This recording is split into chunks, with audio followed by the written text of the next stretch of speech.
Assalamualaikum warahmatullahi wabarakatuh. Halo semuanya, balik lagi di channel NS Nadia Sabutri. Nah, di video kali ini kita bakal membahas seputar tentang gender dan pendidikan. Pernahkah teman-teman melihat para laki-laki dan perempuan masih dipengaruhi oleh pandangan masyarakat? Nah, kali ini kita bakal membahas seputar itu. Tonton sampai habis ya. Nah, pendidikan dan gender tidak bisa dipisahkan. Ketika ada perlakuan yang dirasa terjadi ketidakadilan gender, maka akan berimbas kepada pendidikan. Gender bukanlah jenis kelamin. Gender adalah menyangkut peran antara laki-laki dan perempuan. Gender ini digunakan untuk mengidentifikasi laki-laki dan perempuan dari segi sosial dan budaya. Sementara jenis kelamin digunakan untuk mengidentifikasi perbedaan laki-laki dan perempuan.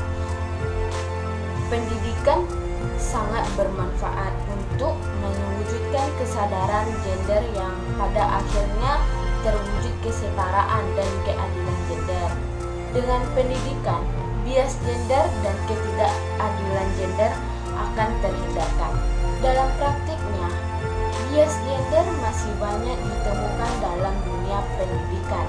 Bias ini muncul dalam bentuk kurangnya partisipasi dan keterwakilan perempuan dalam berbagai bidang pendidikan, serta perlakuan berbeda yang menimbulkan ketimpangan. Bias ini secara tidak langsung berfungsi sebagai bentuk sosialisasi yang memperkuat stereotip dan dapat memperparah ketidakadilan dalam masyarakat. Pendidikan memiliki peran strategis dalam meningkatkan kesadaran gender, mengubah persepsi dan sikap, serta menciptakan ruang yang adil dan setara untuk laki-laki dan perempuan. Dengan kurikulum yang menghilangkan dikotomi, dengan penerapan pendidikan yang adil dan tidak diskriminatif, diharapkan terjadi perubahan paradigma dalam masyarakat. Terwujudnya kesetaraan dan keadilan gender ditandai dengan tidak adanya diskriminasi, marginalisasi, atau kekerasan berbasis gender. Setiap individu tanpa memandang gender memiliki hak dan partisipasi aktif dalam pembangunan sosial dan ekonomi. Nah, terjadi di sebuah desa Kalipang. Itu menunjukkan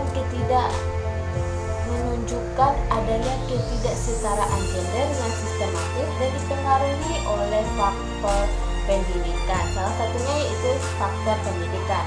Dari perspektif sistem pendidikan, meskipun secara formal masyarakat menyadari pentingnya pendidikan untuk semua anak, dalam praktiknya pemenuhan hak pendidikan perempuan diabaikan dan lebih dipandang sebagai pemilihan non-formal seperti pesantren yang menunjukkan adanya bias dalam prioritas pendidikan berdasarkan gender. Problem klasik ini menegaskan bahwa ketidaksetaraan gender dalam pendidikan di desa ini tidak sekedar soal akses, tetapi juga berkaitan dengan norma sosial yang mengatur peran dan peluang perempuan dalam masyarakat, yang memerlukan perubahan persepsi dan kebijakan yang kuat agar kesetaraan gender dapat diwujudkan secara nyata. Nah, sekian yang dapat saya sampaikan, kurang lebih mohon maaf. Semoga bisa kita memahami secara bersama tentang materi yang saya sampaikan. Semoga bermanfaat. Saya sudahi dengan wassalamualaikum warahmatullahi wabarakatuh.